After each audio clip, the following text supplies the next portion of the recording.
bangga bersyukur dilarang mengenai bloro ngono pengen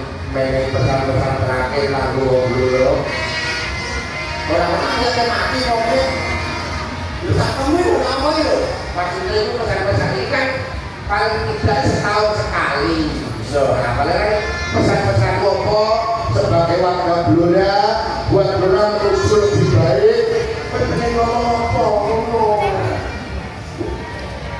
itu soalnya durasi kok 5 menit lagu kaping dulu 4 menit ngomong-ngomong kalau 30 menit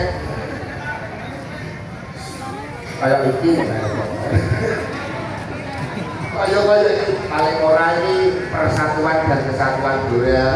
mulai golongan pemuda akhirnya rukun ojo nanti pakai narkoba miras gawi ya toh alhamdulillah mas yo